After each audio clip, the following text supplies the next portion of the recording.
저희가 사도행전 말씀으로 우리가 그죠? 마지막 주는 계속 제자에 대한 어떤 그런 제자의 우리 제자가 행할 바, 제자가 어떻게 살아야 하는가라는 것들을 우리가 이렇게 보고 있습니다. 오늘 본문에는 여러분 사도 바울이 자신을 선교사로 파송했던 교회죠. 안디옥, 그죠?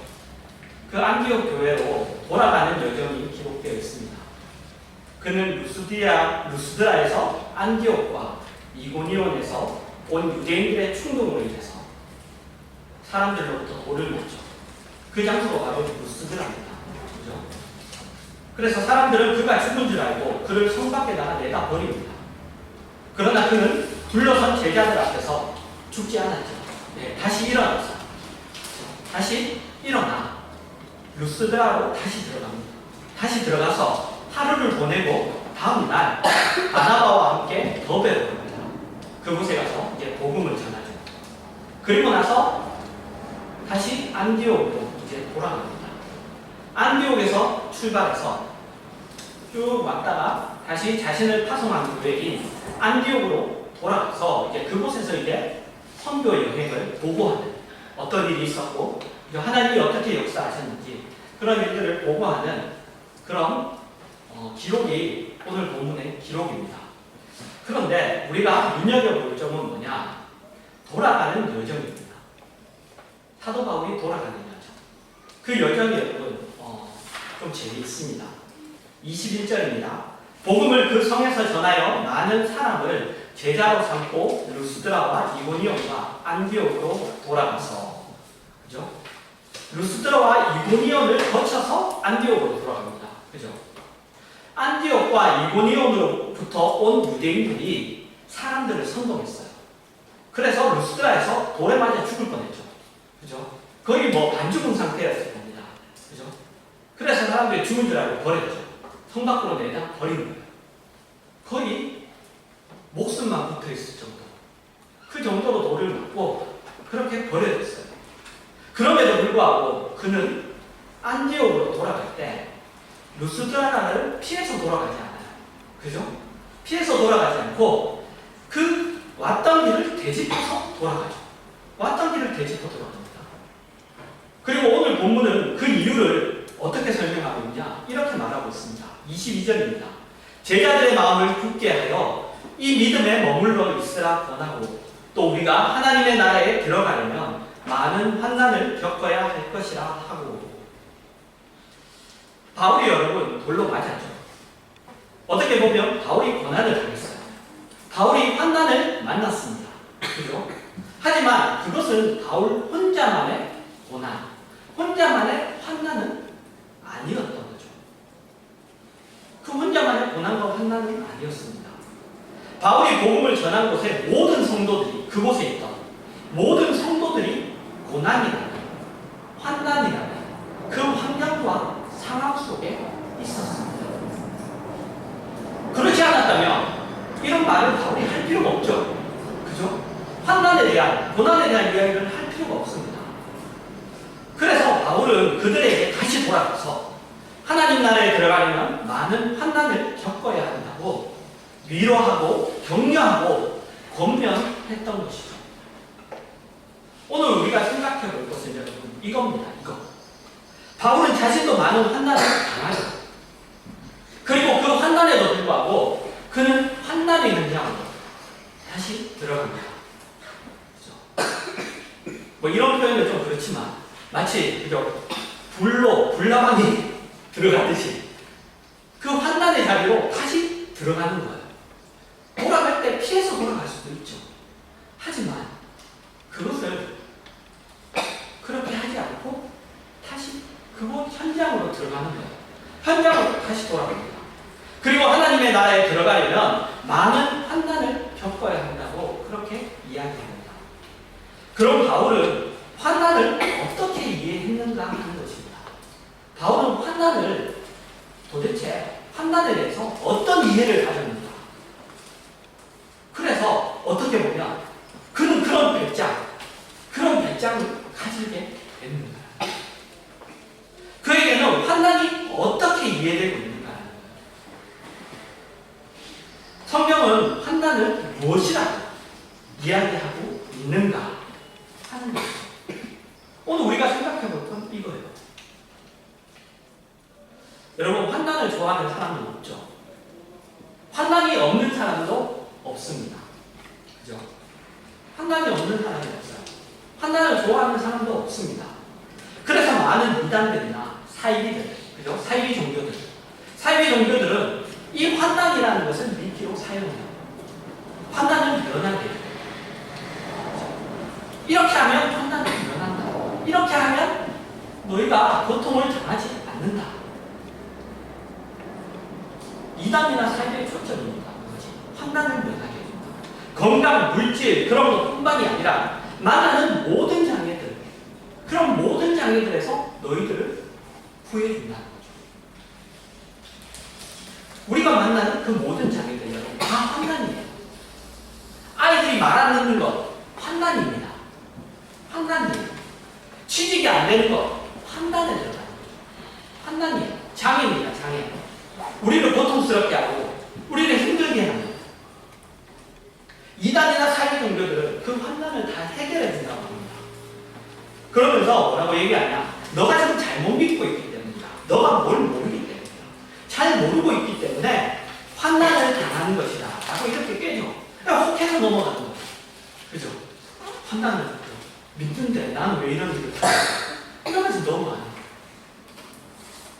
그러나 성경은 여러분 어디에도 우리에게 하나님 나라에 들어가려면 많은 환난을 겪어야 한다고 이야기하고 있습니다. 성경의 어느 부분에서 그런 이야기를 하고 있습니다. 성경의 어디에서나 환난은 면해야 되는 것이 아닙니다. 면해야 되는 것이 아니라 겪어야 되는, 반드시 겪어야 되는 필수 과정이라고 이야기하고 있습니다. 환난이 필수 과정이에요. 로마서 5장 1절에서 4절입니다. 그러므로 우리가 믿음으로 의롭다 하심을 받았으니 우리 주 예수 그리스도로 말미암아 하나님과 화평을 누리자.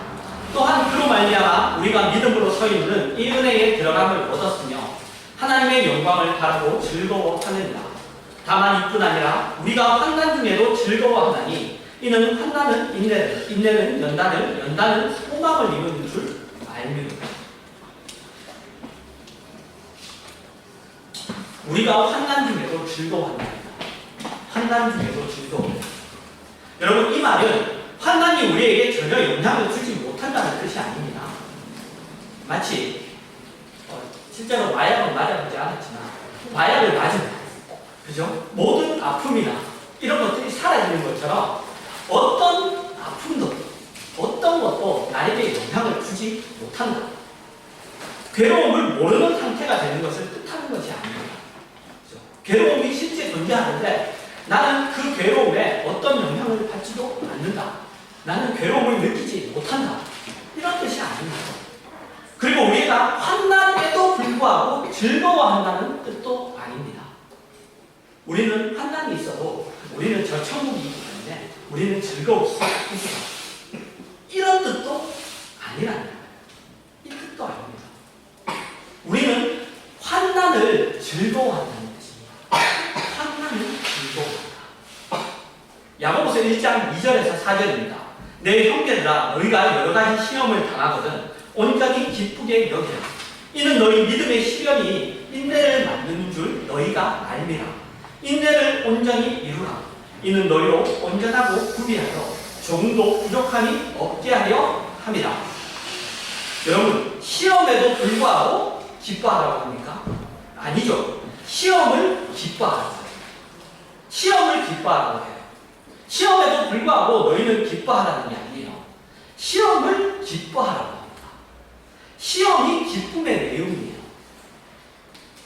환난 중에도 즐거워한다는 것은 환난을 즐거워한다는 뜻입니다.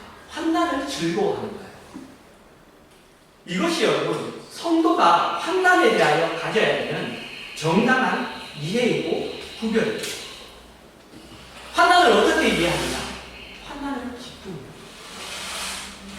그리고 환난을 그렇게 구별하는 거죠. 환난이나 시험, 그것 자체가 뭐냐?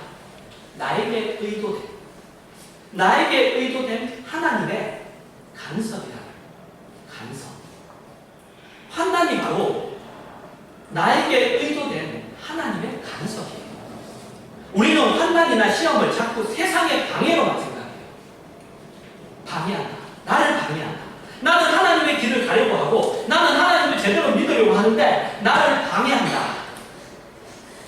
영원한 목적지를 향하여 가는 나를, 하나님 앞에 소망을 두고 가는 나를 자꾸 방해하는 세상의 그 방해. 자꾸 그렇게 생각해요. 그래서 여러분, 나를 방해하려면 방해해라. 나는 개의치 않는다. 자꾸 그렇게 가는 거예요. 그러다 보니 어떻게 되느냐? 우리는 이 세상에 대해서, 그리고 내가 부딪히는 모든 삶의 부분들에 대해서 무신경해지는 것이 자꾸 신앙이라고 생각하게 돼요.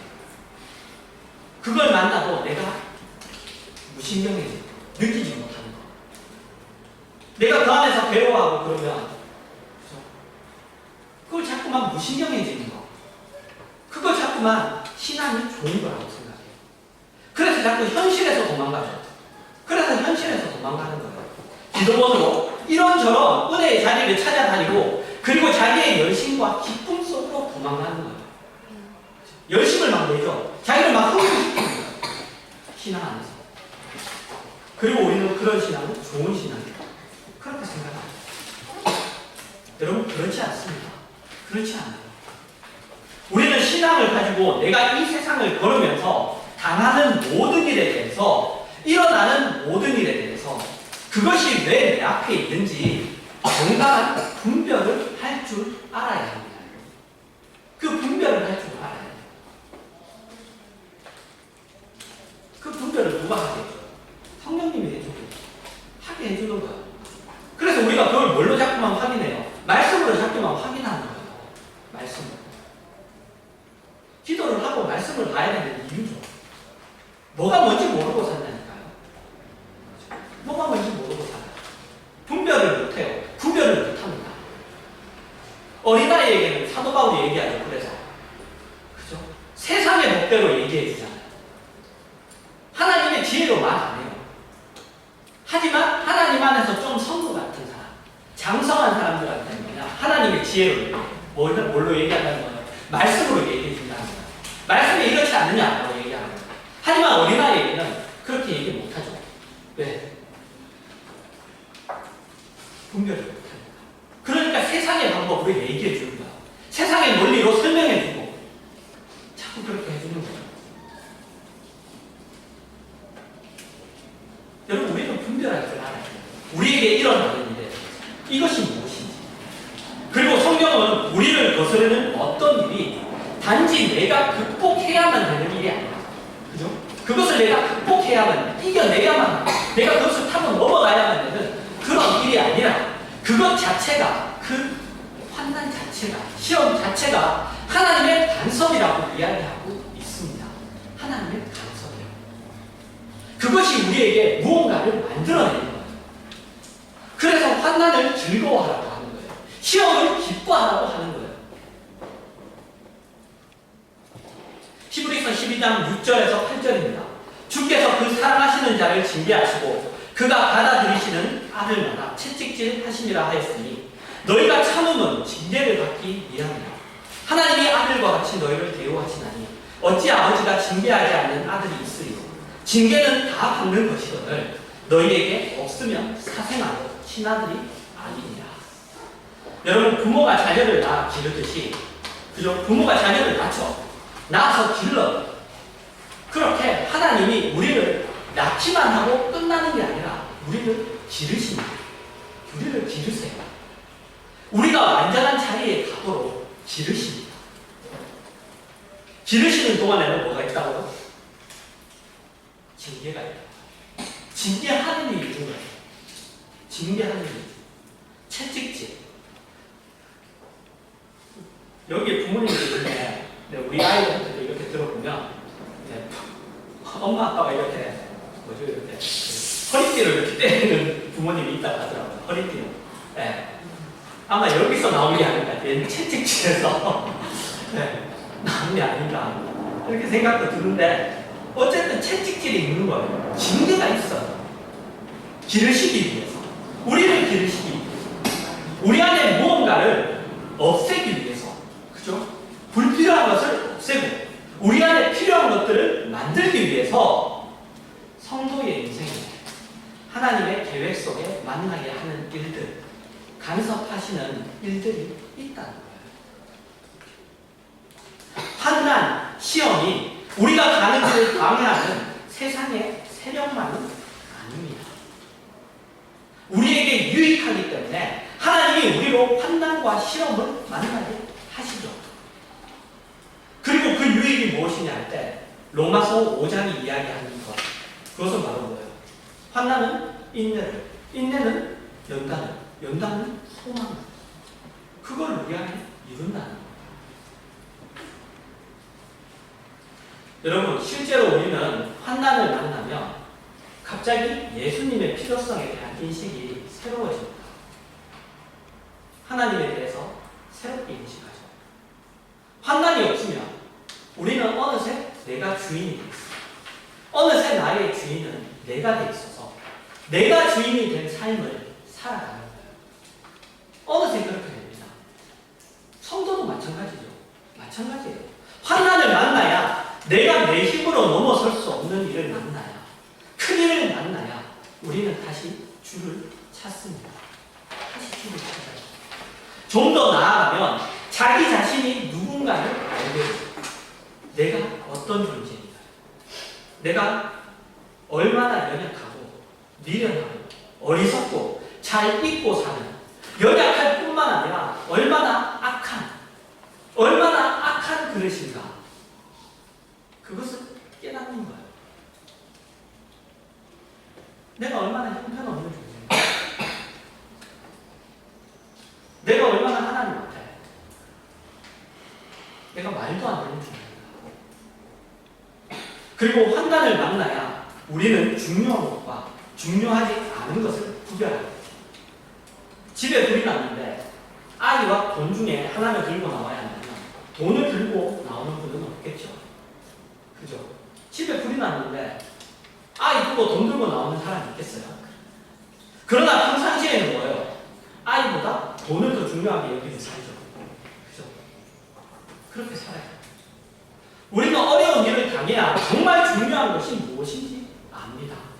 어려운 일을 당해야 사람의 삶에 있어서 물질의 풍족함보다 자족하는 마음이 중요하다는 것을, 나에 대한 사람의 평가보다 나에 대한 하나님의 평가가 더 중요하다는 것을, 그 평가가 더 중요하다는 것을, 그것을 발견하는 거죠.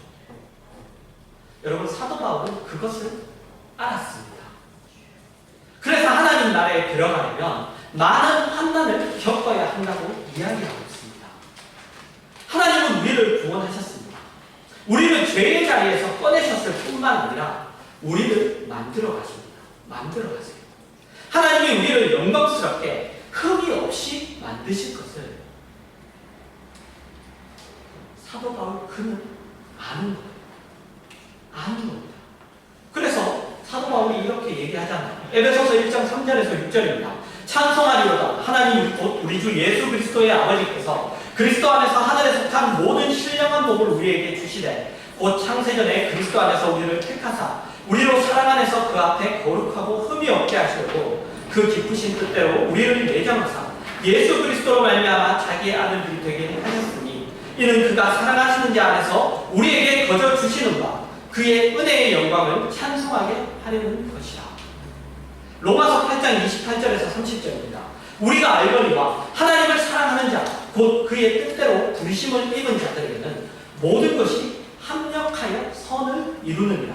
하나님이 미리 아신 자들을 또한 그 아들의 형상을 본받게 하기 위하여 미리 정하셨으니 이는 그로 많은 형제 중에서 맏아들이 되게 하려 하시니까 또 미리 정하신 그들을 또한 부르시고 부르신 그들을 또한 의롭다 하시고 의롭다 하신 그들을 또한 영화롭게 하셨느니라.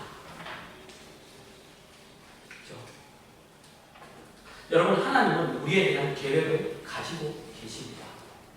우리에 대한 계획을 가지고 계세요. 우리를 만드시고 태어나게 하시고 구원을 얻게 하십니다. 그리고 우리에게 간섭하셔서 우리를 빚으시고 만드시고 우리로 하나님이 기뻐하시는 영광된 자리에 서게 하십니다. 그것이 사도 바울이 이야기하는 성도의 운명이고 성도가 살아가는 인생입니다. 그는 자신이 누구인지를 알고 환난이 자기를 넘어뜨리고 죽이는 것이 아니라 자기를 빚어서 완성시키기 위한 과정에 불과하다는 것을 그는 압니다. 그래서 그는 루스드라와 이고니온을 되짚어서 안디옥으로 돌아가죠. 그걸 되짚고 돌아가는 거예요. 그 길을 피하지 않습니다. 오히려 뭐예요? 오히려 뛰어들죠. 뛰어드는 거예요. 여러분, 마치 운동선수가 자기가 운동선수라는 것을 알고 그래서 자기에게 주어진 어떤 훈련도 벌이 아니라는 것을 아는 거죠. 오히려 여러분, 그 훈련은 운동선수에게 영광이죠. 영광이에요. 어렵고 힘들고 하기 싫지만, 그죠? 하지만 영광이에요. 그에게 영광인 거예요. 운동선수가 마치 그런 거죠. 그래서 그 훈련은 여러분, 자기에게 필수적인 일이고 더 해야 하는 일인 거죠. 더 해야 하는 일이에요. 그죠? 더 해야 하는 일. 그래서 그는 되짚어 돌아갑니다. 여러분에게 이런 이해가 있습니까? 여러분에게 이런 이해가 있으냐? 하나님이 우리를 예수 그리스도로 구원하시고 하나님의 자녀로 부르셔서 흠이 없이 영광된 자리에 세우시기를 기뻐하십니다. 그것을 위하여 우리의 인생에 간섭하셔서 어떤 것들을 만나는 일들을, 사건을, 그것으로 주님만을 위하는 것 외의 것들을 우리 안에서 빼시기를 원하시고 자기 자신을 의지하고 세상을 향하여 가고 있는 마음들을 정리하고 하나님이 기뻐하시는 것으로 자기 자신을 정리하시기를 원하십니다. 사도 바울은 그것을 알고 여러분, 시험을 이렇게 얘기합니다. 고린도전서 10장 13절입니다. 사람이 감당한 시험 밖에는 너희가 당한 것이 없나니 오직 하나님은 미쁘사 너희를 감당하지 못할 시험 당함을 허락하지 아니하시고 시험 당할 즈음에 또한 피할 길을 내사 너희로 능히 감당하게 하시느니라. 아멘. 여러분, 우리 자꾸만 이것을 극복해야 되는 거라고 생각해요. 극복해야 되는 거. 이겨내야 되는 거. 그런데 여러분, 하나님이 우리에게 감당할 시험만 허락하십니다. 감당할 시험만. 감당하지 못할 시험은 허락하지 않습니다. 그 속에 이미 여러분, 시험이 우리의 유익과 우리의 어떤 진전을 위한 방향과 목표를 가진 어떤 간섭의 손길이라는 것이 이미 그 안에 들어있어요. 감당할 만한 시험밖에 안 준다는 그 말 속에. 감당할 시험밖에 안 주기 때문에 우리는 이겨낼 수 있다. 그럼 어떤 이김에 대한 그 이전에 이미 감당할 시험밖에 안 준다는 말 속에는 그 시험이라는 것 자체가 하나님의 간섭이다. 그 뜻이 이미 그 속에 들어있습니다. 우리는 우연과 무의미한 일들을 만나는 것이 아니에요. 그런 일들을 만나는 게 아닙니다. 우리의 인생을 하나님이 그의 손에 잡고 계시고 그 하나님의 손 안에서 우리의 인생이 어떤 복되고 영광된 길을 향하여 의도되고 있고 간섭되고 있다는 뜻이 이미 들어있습니다. 감당할 시험 밖에는 우리가 당한 것이 없답니다.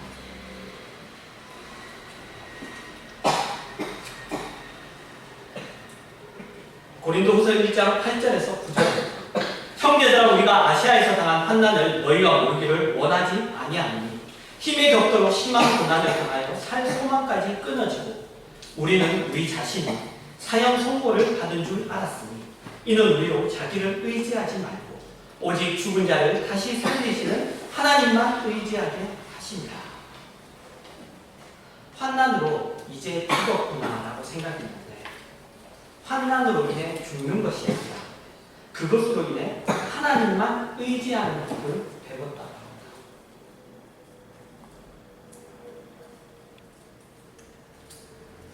그것이 죽는 일이 아닌 거예요. 우리가 만나는 일들이 우리를 죽이는 일들이 아닌 겁니다.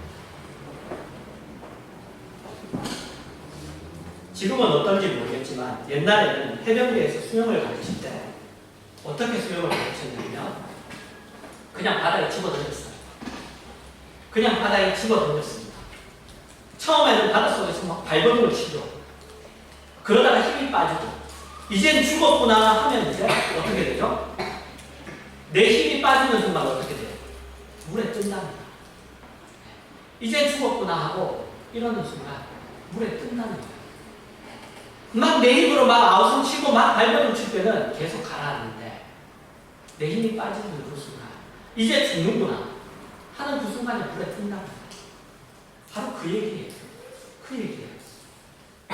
여러분이 아직까지도 신앙생활에 감사가 없고 그 깊은 뜻에 동참하지 못하는 가장 큰 이유는 아직 기운이 팔팔해서죠. 아직 기운이 팔팔해서 그럽니다. 하나님이 여러분을 굴리시는 수밖에 없죠. 굴리는 수밖에 없어요. 여러분 맛있는 김치를 담그려면 무엇을 잘해야 되죠? 김치를 담그려면 뭘 제일 잘해야 돼요? 양념을 잘해야 돼요? 맞아요. 배추를 잘 절여야 돼요. 배추가 잘 절여져야지 맛있는 김치가 나와요. 네. 하나님이 우리를 절인다. 소금에 절이는 거예요. 맛있는 성도가 된다.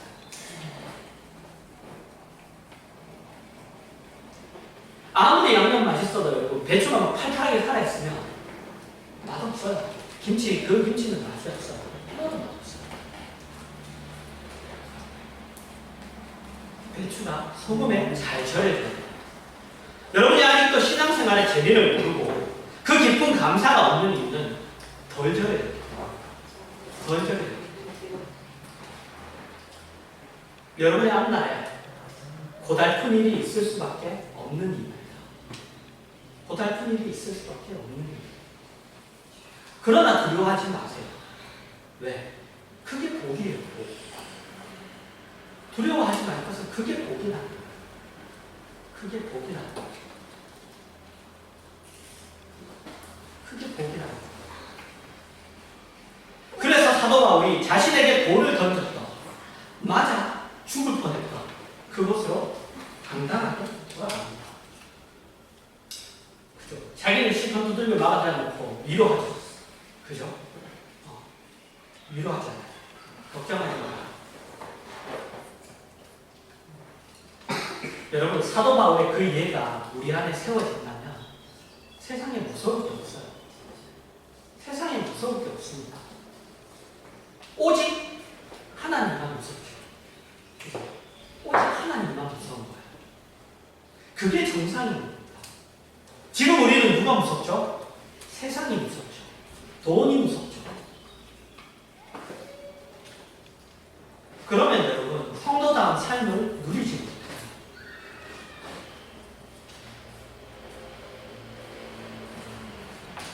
뭐랄까요? 그런 게 있어요. 좀 이렇게 좀 그렇게 들릴 수도 있지만 제 청년들을 이렇게 지도할 때 이렇게 신앙생활을 이렇게 뭐랄까요? 이렇게 바르게 이렇게 하지 못하는 걸 보면 마음이 안타까워요. 마음이 안타까워요. 안타까운데 항상 하는 얘기가 있어요. 안 하면 너 손해. 네, 항상 그렇게 얘기했어요. 예배 안 나오면 너 손해다. 어디 안 가면 너 손해다. 자기 손해. 나도 손해 볼 거 없고 하나님도 손해 볼 거 없어요. 자기 손해예요. 안타깝죠? 마음은 안타까워요. 막 마음, 막 속에서 막, 그죠? 막 이런 것도 올라오잖아요. 네. 그죠? 네. 욕도 막 올라오고. 안타까운 거예요. 열이 막 나는 거예요.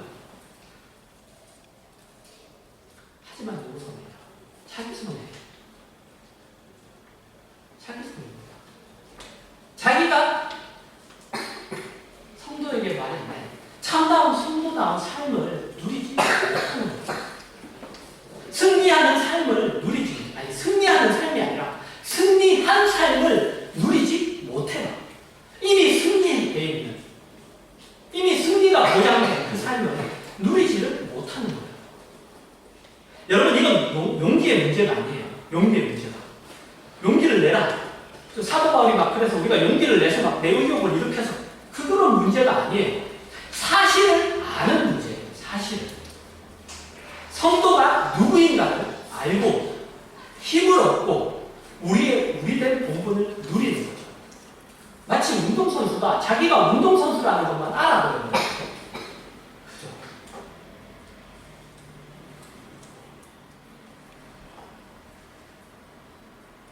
그것만 알아요.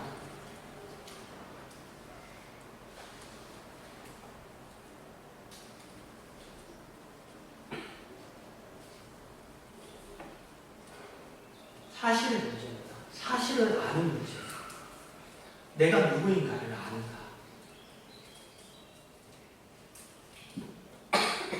성도가 누구며 내가 하나님 앞에 어떤 존재이고 나는 내 삶에서 하나님 앞에 어떻게 부름받고 있는가. 그리고 나는 무엇을 향하여 목적되어 있는 인간인가. 내 삶의 목적을 어디다 두고 내가 살아야 되는가.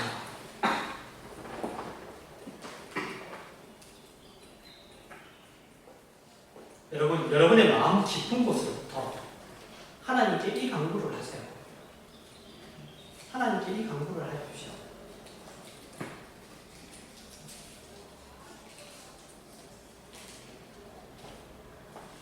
그리고 마땅한 그 자리에, 마땅한 자리에 서 계세요. 마땅한 그 자리에 서셔서 하나님이 이미 하신 일, 하나님이 이미 이렇게 뭐랄까 베풀어 주신 그 축복을 그 자리에서 누리시고, 그리고 하나님이 이미 하시는 일들, 그 일들 속에서 함께 동참하며 하나님의 승리를 함께 맛보시는 그런 여러분들 되시기를 바랍니다.